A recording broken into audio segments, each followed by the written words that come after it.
Bismillahirrahmanirrahim. Elhamdülillah ve salatu ve selamu ala Resulillah.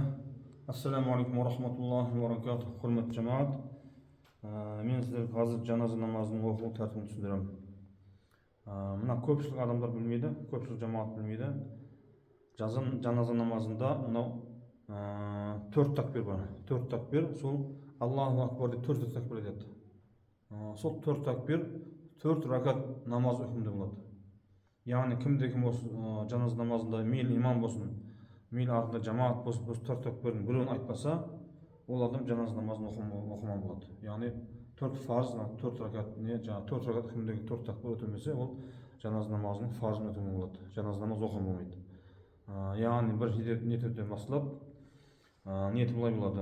Niyet ettim, janoza namazını ötülmekке Allah Teala'ga sana üçün, Peygamber aleyhisselam'a salavat üçün, осы ер мәйітке, егер қайтыс болған мәйіт адам еркек адам болатын болса, ер адам ниет етеді, ер адамға деп ниет етеді. Егер әйел адам болса, осы әйелге деп ниет етеді. Осы ер мәйітке немесе әйел мәйітке дуа үшін дейді. Басын айтам, ниет еттім, жаназа намазын өтмекке Аллах Тағалаға сана үшін, Пайғамбар алейхиссаламға салауат үшін, осы ер мәйітке немесе әйел мәйітке дуа үшін жүзімді қыбылаға қараттым, ұйыдым осы имамға дейді. Егер имам ұйыдым болса, ұйыдым осы имамға деп айтады. Егер bir adam болса, тек bir adam ғана оқса, ол имамға үйініп айтпайды. Яғни жаназа намазын bir адам оқса да болады, жамааттың оқса да болады. Бірақ жамаат қанша көп болса, сауабы сонша жақсы болады, сауабы көп болады. Сосын Аллаху акбар деп құлақ қағады. Аллаху акбар, имам да құлақ қағады, Аллаху акбар деп айтады. Артындағы жамааттар да Аллаху акбар деп имам бірге айтып, Аллаху акбар деп такбир айтып құлақ қағады. Сосын қол байлайды. Қолыма кінкасын бөледі. Одан кейін сана дуасы болады. Субханака Аллахумма ва табарака асмука ва та'ала джаддука ва джалла санаука ва ла илаха гайрука.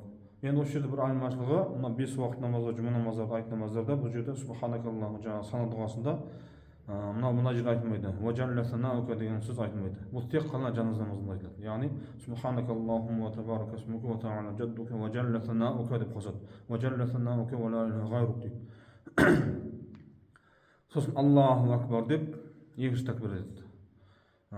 Сосын салауат оқылады. Пайғамбарымыз алейхиссаламға Аллахумма намаздағы кәдімгі салауат бар ғой. Аллахумма салли, Аллахумма барик салауаттар бар ғой. Яғни салауат Ибрахимия деп атайды кітапта. Салауат Ибрахимия оқылады. Яғни екі салауат оқылады. Сосын Аллаху акбар деп үшінші такбир айтылады. Осы такбирдің бәрін имамды айту керек, артында жамағаттарды бәрі қосып айту керек. Одан кейін жаназа намазының жаңа дуасы болады. Егер ер мәйіт болса, қайтыс болған еркек адам болса, еркекке оқылатын дуа оқылады. Егер әйел адам болса, әйелге оқылатын өз арнайы дуасы бар, соны оқиды. Артында жамаатта егер сол дуаны білсе, сол қосып имам бірге оқиды. Егер білмесе, тыныш тұрады. Сосын жаңағы нені оқып болғаннан кейін Аллаху акбар деп 4 такбир айтады. Сосын ассаламу алейкум ва рахматуллах, ассаламу алейкум ва рахматуллах деп 2 шақ сәлем береді. Сәлем бергеннен кейін жаңағы имам жаңағы артындағы жамаатқа бұрылып, қайырып жаңағы не барып, жамаатқа қарап тұрып барып, жаңағы неге дуа қылады. Раббана атина фид дуния хасаната ва фил ахирати хасаната ва қина азабан нар деп жаңағы барлық жамаатқа осы мәйітке бәріне дуа қылады. Амин Аллаху акбар. Осы жерде жаназаның дуасы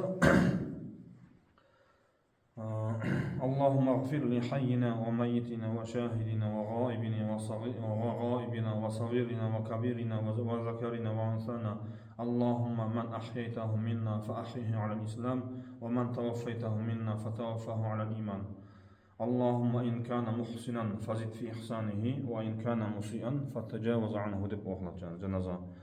Егер қайтыс болған мәйіт еркек адам болса, егер әйел адам болса اللهم اغفر لحينا وميتنا وشاهدنا وغائبنا وصغيرنا وكبيرنا وذكرنا وأنثانا اللهم من أحييت هذا ويدد وشر وزيرة أحييته هذا وزيرة اللهم من أحييتها منا فأحيها على الإسلام ومن توفيتها منا فتوفها على الإيمان اللهم إن كانت محسنة فزد في إحسانها وإن كانت مسيئة فتجاوز عنها деп одан кейін жаңағы ассаламу алейкум екі жаққа сәлем береді, сонымен жаназамыз бітеді, амин Аллаху акбар деп бітеді сонымен.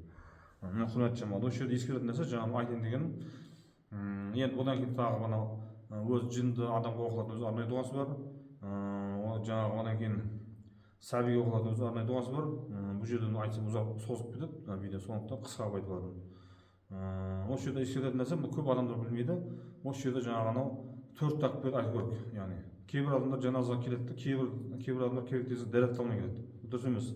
Жаназа дәрет алып керек. Дәрет алып келіп, сөйтіп жаңағы имамға ұю керек. Имамға ұйғаннан кейін жаңағы осы бірінші ниетін айтады, жаңағы айтқан, жоғарыда айтқандай ниетін айтады. Сосын Аллаху акбар деп құлақ қағады. Сосын имам өрге субханакаллахумма оқиды. Сосын жаңағы 4 такбир ғой, жаңа айттым ғой.